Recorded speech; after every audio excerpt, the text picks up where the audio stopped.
Now that we understand what matter is after looking at the particle theory, we're going to look at classifying matters. There's different ways that we might sort matter into categories, and this is important in chemistry. So we're going to look today at what's called pure substances versus mixtures, and we're going to introduce some important terms that we're going to be using this semester.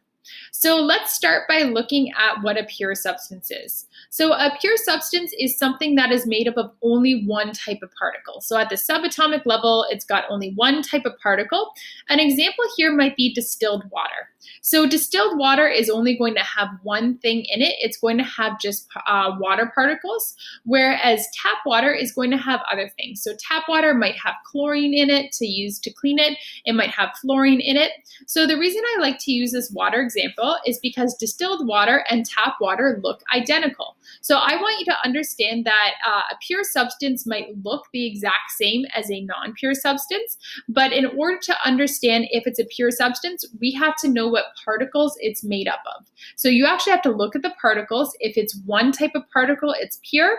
If it's more than one type of particle, then it's not pure. So in chemistry, we can actually do tests in order to determine if a substance is pure or not.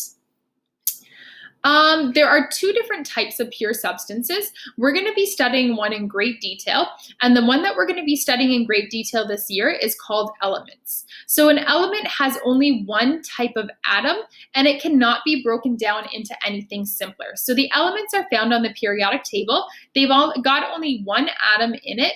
You're going to understand a little bit better what an atom is when we start drawing them in a couple lessons. So an element is made of only one type of atom, and it can't be broken down into anything simpler. So an element or an atom is said to be the most basic unit of chemistry because we can't break it down into anything smaller and still call it matter. So an example of something that might be made up of only one type of atom, a diamond. A diamond is actually made up of pure diamond, is just made up of carbon. So considering the fact that it's only made up of one type of atom, technically a diamond is going to be a pure substance, and the element's name is going to be carbon. So all of the element names can be found on the periodic table. The other type of pure substance is a compound. So a compound has two or more types of atoms in fixed proportions. So a compound has two or more things from the periodic table, two or more elements in fixed proportions. What fixed proportions mean is a fixed ratio. So let's talk about a compound that you might have actually heard of before, water. You might know the chemical formula for water is H2O.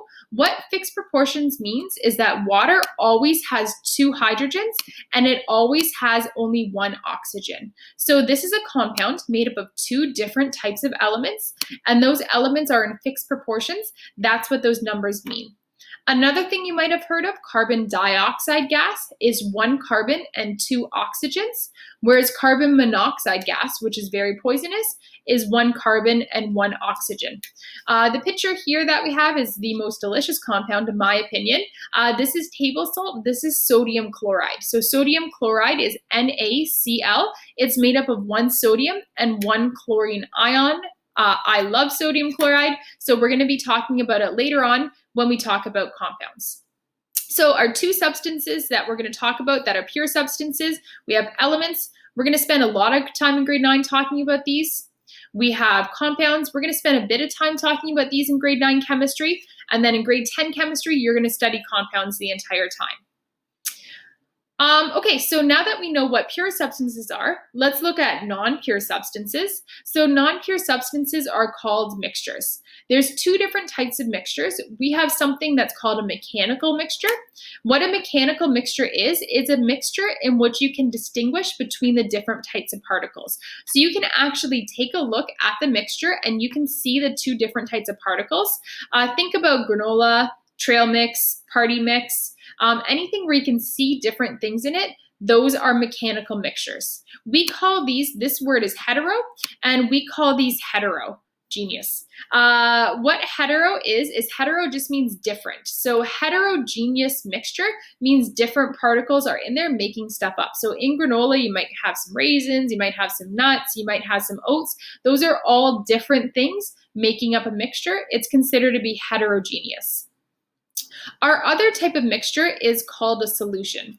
So, a solution is going to look like a pure substance, but have more than one type of particle. So, think back to our tap water. It looked like regular water, but it actually had more than one substance in it. So, that's going to be called a solution. You cannot visually distinguish between different types of particles.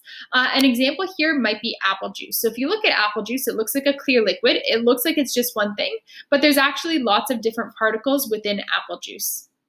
So a common question that I usually get here from students is how can you tell if a gas or a liquid mixture is a solution or a mechanical mixture? So it's really easy to think about solids. I gave the example of granola, right? You can actually see the physical solids, but when you're looking at a gas or if you're looking at a liquid, how can I tell if it's a mechanical mixture or if it's a solution? And here's what I like to say to them.